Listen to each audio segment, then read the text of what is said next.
তদ্রূপ হলো ভগবান। ভগবান যে যেভাবে দেখেছে, যে যেইভাবে অনুভব করেছে, অনুভব মানে কি অনুপশ্চাৎ ভবতিহি ইতি অনুভবঃ, পশ্চাদে ভবতিহি, আগে ক্রিয়া ঘটিত হয়েছে, তারপরে তার অনুভব হলো। ঘটনা ঘটিত হয়েছে, তারপরে অনুভব হয়েছে, অভিজ্ঞতা হলো, সেইটাই বলে অনুভব। তো যে যেইভাবে ভগবানকে দেখেছে, যে যেইভাবে ভগবানকে পেয়েছে, সে সেইভাবেই ভগবানের বর্ণন করে দিয়েছে। কেউ বলছে ভগবান সাদা, কেউ বলছে ভগবান কালো, কেউ বলছে ভগবান লাল, কেউ বলছে ভগবান হলুদ।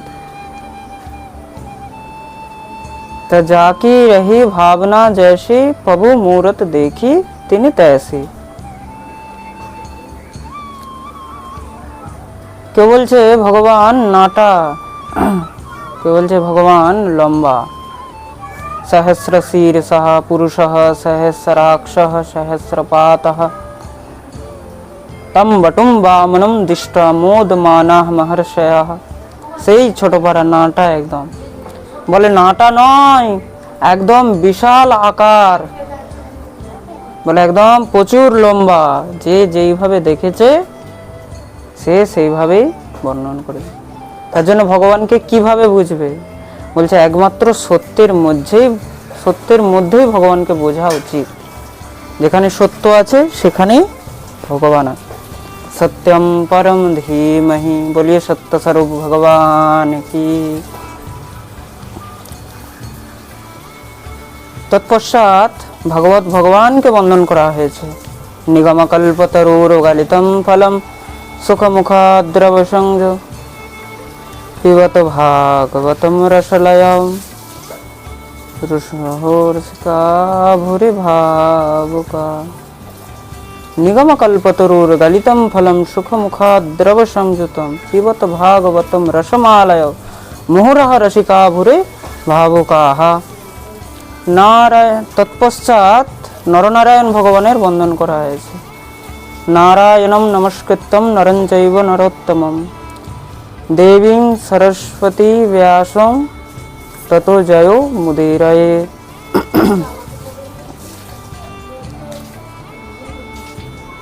নরনারায়ণ ভগবানের বন্দন করা হয়েছে। ভগবতী সরস্বতীকে বন্দন করা হয়েছে।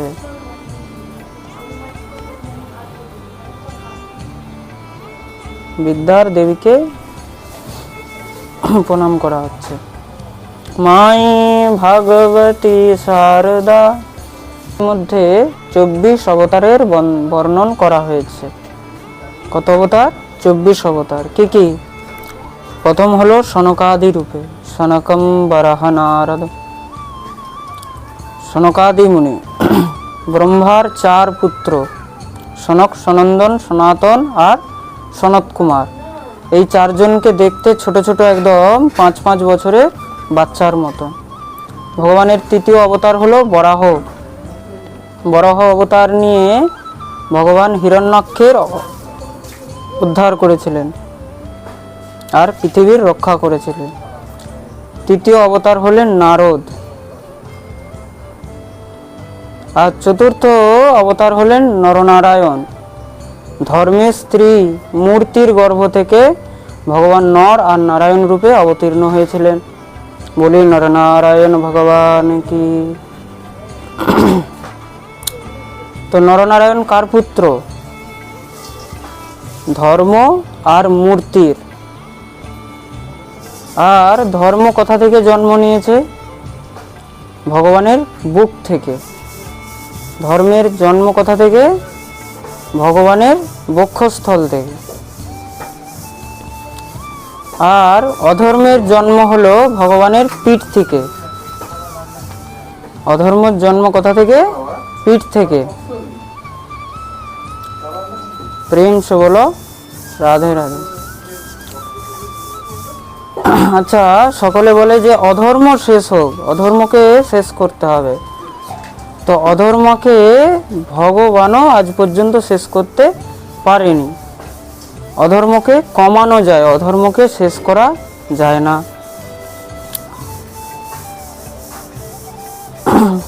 কোনো সময় বিচার করে দেখো, যদি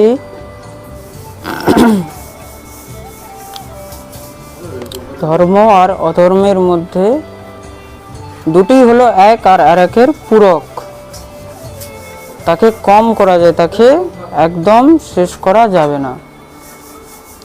খুব মন দিয়ে শুনবে কিন্তু। यदा यदा हि धर्मस्य ग्लानिर्भवति भारत अभ्युत्थानम अधर्मस्य तदात्मानं सृजाम्यहम्। অধর্ম যখন বেড়ে যায় তখন অধর্ম যখন বেড়ে যায় তাকে দমন করার জন্য ভগবান অবতীর্ণ। অধর্ম বেড়ে গেলে তখন কি হয়? খারাপ লাগে দেখতে, তখন ভালো লাগে না। কারো যদি কি পিঠ বেড়ে যায় তাকে কি বলে? কুবর। তাকে কি বলা হয়? কুবর বলা হয়। তখন তাকে দেখতেও ভালো লাগবে না। পিঠ একদম নর্মাল থাকলে ভালো লাগে, পিঠ যেমন আছে তেমন থাকলে ভালো লাগে। পিঠটা যদি বেড়ে যায় তখন তাকে কি বলা হবে? কুবর। তাকে কুরুচিকর দেখতে লাগে, তাকে তখন কুবজা বা কুবরি বলে সম্বোধন করে। তো যে কোনো জিনিস লিমিটে থাকলে ভালো, লিমিটের বাইরে গেলেই তখন আর ভালো লাগে না। তো পিঠও যদি লিমিটের বাইরে চলে যাচ্ছে তখন সেটা কুবর হয়ে যাবে, তখন তাকে কি করতে হবে? অপারেশন করতে হয়, তার ট্রিটমেন্ট করতে হয়। তদ্রূপ অধর্ম, অধর্ম যখন লিমিটের বাইরে চলে যায়, অত্যধিক হয়ে যায়, তখন ভগবান তার ট্রিটমেন্ট করে দেয়, ট্রিটমেন্ট করতে আসে। তা বলে এই নয় যে পিঠটাকে একদম কেটে শেষ করে দেবে, তাই নয়, তার ট্রিটমেন্ট হবে। এই যে পাপ বেড়ে গেছে, এই পাপটাকে ভগবান কন্ট্রোলে নিয়ে আসে। তৎপশ্চাৎ ভগবান কপিল রূপে অবতার নিলেন। কপিলের পরে দত্তাত্রেয়, দত্তাত্রেয়ের পরে যজ্ঞ, যজ্ঞর পরে ঋষভদেব, ঋষভের পরে পিতু, পিতুর পরে মৎস্য, মৎস্যের পরে কুর্ম, কুর্মের পরে ধন্বন্তরী, ধন্বন্তরীর পরে মোহিনী, তারপরে নরসিংহ অবতার, নৃসিংহের পরে বামন, তারপরে পরশুরাম, তারপরে মহর্ষি বেদব্যাস, তারপরে রাম, তারপরে বলরাম, তারপরে কৃষ্ণ, তারপরে কলিতে বুদ্ধ, আর কলির অন্তে হবে কল্কি অবতার। আর দুটি অবতার গৌণ রয়েছে, এক হলো হংস আর এক হলো হয়গ্রীব। এবার প্রশ্ন আসলো, মহর্ষি বেদব্যাস এই ভাগবত রচনা কেন করলেন, কিভাবে করলেন? কস্মিন যুগে প্রবৃত্তে স্থানে বা কেন হেতুনা কুতঃ সঞ্চিতস্না কৃতবাং সংহিতা মুনি। কোন যুগে, কোন সময়ে, কিভাবে মহর্ষি বেদব্যাস এই ভাগবত রচনা করলেন? শ্রী শুকদেব জি মহারাজ বর্ণন করছে। দ্বাপরে সনুপ্রাপ্তে তৃতীয় যুগপর্ণে জাতঃ শরাদি বাসব্যা কালয়া হরে। দাপর যুগে, দাপরের অন্তে মহর্ষি পরাশরের পুত্র বেদব্যাস কার পুত্র? মহর্ষি পরাশরের পুত্র। ব্যাসম বশিষ্ঠ নখ্যা পরাশরাত্মজম বন্দে শুকোৎপাদ তপোনিধি। মহানিধি বশিষ্ঠের পুত্র হলেন পরাশর, পরাশরের পুত্র হলো বেদব্যাস, আর বেদব্যাসের পুত্র হলেন শ্রী শুকদেব মুনি। তো শুকদেবের পিতা, শুকদেবের বাপ সেই মহর্ষি বেদব্যাসের চরণে আমরা প্রণাম জানাই। আর সেই বেদব্যাসের জন্ম কিভাবে হয়েছে, এ হলো অদ্ভুত কথা, খুব মন দিয়ে শুনবেন। মহর্ষি পরাশর তখন জ্যোতিষের শ্রেষ্ঠ গ্রন্থ রচনা করছেন, জ্যোতিষ সংহিতা। পরবর্তীকালে সেই গ্রন্থের নাম হলো পরাশর সংহিতা। জোরে বলো, পরাশর সংহিতা। গ্রন্থ রচনা করার জন্য একটি স্থান চাইতো, কেন? বেশি জনলোকে, জনমানুষের মধ্যে, ভিড় ভাড়ের মধ্যে, ঘরের ক্যাচক্যাচের মধ্যে তখন তো কিন্তু চিন্তন ঠিকঠাক হয় না। বড় বড় যারা লেখক হয় তারা যখন কিছু লেখে তখন তারা একান্ত খোঁজে, একদম একান্তে নিরিবিলি জায়গায় সেখানে যে চিন্তন করতে থাকে, মস্তিষ্ক থাকতে হবে। তো মহর্ষি পরাশর বিচার করলেন একান্তে কিভাবে করা যায়। তখন তিনি জলের মধ্যে একটি নৌকায় বসে একান্তে সেই গ্রন্থ রচনা করেছেন। তো পরাশর বিচার করলেন একান্তে কিভাবে কি করা যায়। তখন তিনি জলের মধ্যে একটি নৌকায় বসে একান্তে সেই গ্রন্থ রচনা করেছেন। কেন? একদম নিরিবিলি স্থান। আর সেই নৌকাকে চালাচ্ছে এক ধীবর কন্যা।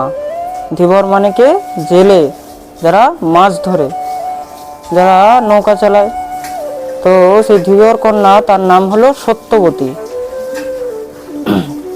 ভগবতী সত্যবতী ধীবর কন্যা বলতে ধীবর ঘরে তার পালন পোষণ হয়েছে। আসলে তিনি ধীবরের ঘরে জন্মগ্রহণ করেননি, উপচর বসুর পুত্রী। খুব মন দিয়ে শুনবে কিন্তু, উপরিচর বসুর পুত্রী হলেন সত্যবতী। উপরিচর বসুর তেজ একটি মৎস্য গ্রহণ করেন, আর সেই মৎস্যের গর্ভের মধ্যে তার জন্ম হয়। তার জন্য তার আরেকটি নাম হলো মৎস্যগন্ধা। তার শরীর থেকে মাছের মতন গন্ধ বেরোতো, কিন্তু যেহেতু তার মৎস্য গর্ভ থেকে জন্ম নিয়েছে, কিন্তু তার গায়েতে মৎস্যের গন্ধ থাকতো, তার জন্য তার একটি নাম হলো মৎস্যগন্ধা। ভগবতী সত্যবতী নৌকা চালাচ্ছে, মহর্ষি পরাশর গ্রন্থ লিখছেন। হঠাৎ করে মহর্ষি পরাশর একদম চমকে উঠলেন সত্যবতীর দিকে তাকিয়ে। দীর্ঘ সময় ধরে মহারাজ গ্রন্থ লেখন চলছে, ভগবতী সত্যবতী নৌকা চালাচ্ছে, তার দিকে ফিরেও তাকায়নি। হঠাৎ করে তার দিকে তাকাতেই সত্যবতী তো একদম ঘাবড়ে গেছে। কিছু আমার অপরাধ হয়ে গেল কি? না না, আজকে তোমাকে একটি বিশেষ কথা বলবো। কি? বর্তমানে অদ্য সময়ে এত অক্ষুণ্ণ এমন একটি বিলক্ষণ মুহূর্ত আসছে, এই মুহূর্তে যদি কোনো স্ত্রী গর্ভ ধারণ করে তাহলে তার গর্ভের থেকে সমস্ত শক্তি, সমস্ত বিদ্বানদের মধ্যে শ্রেষ্ঠ বিদ্বান পুরুষ জন্মগ্রহণ করবে। ওই যে জ্যোতিষ লিখতে লিখতে ওই যে মুহূর্ত দেখলেন, এখন যে মুহূর্ত চলছে, এই মুহূর্ত যদি কেউ কোনো স্ত্রী গর্ভধারণ করে, বিশ্বের শ্রেষ্ঠ বিদ্বান পুরুষ সে জন্মগ্রহণ করবে। ভগবতী সত্যবতী বললেন, প্রভু আমার জন্য কি আদেশ? পরাশর মুনি বললেন, তুমি কি সেই শ্রেষ্ঠ সন্তানের মা হতে চাও? তাহলে তোমার গর্ভের থেকে সেই শ্রেষ্ঠ সন্তান জন্মগ্রহণ করবে।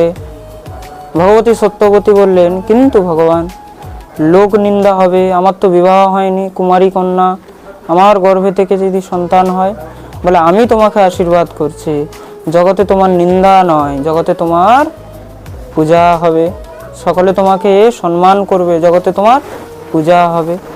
মনে রাখবে, এই সংসারে মাতা পিতার সম্মান তার পুত্র দিয়েকে হয়, তার সন্তানকে দিয়েই হয়, পুত্রীকে দিয়ে নয়, সন্তানকে দিয়ে বলা হয়েছে। তার পুত্র যদি উৎকৃষ্ট হয়, মাতার পুত্র যদি উৎকৃষ্ট হয়, তাহলে সেই মাতা পিতার সম্মান আরো বেড়ে যায়। জীবনে তুমি যদি একজন সুসন্তানকে জন্ম দিতে পারো, শ্রেষ্ঠ সন্তানকে জন্ম দিতে পারো, তাহলে মনে করবে যে জীবনে আমি বাস্তবিক সফলতা পেতে পেরেছি।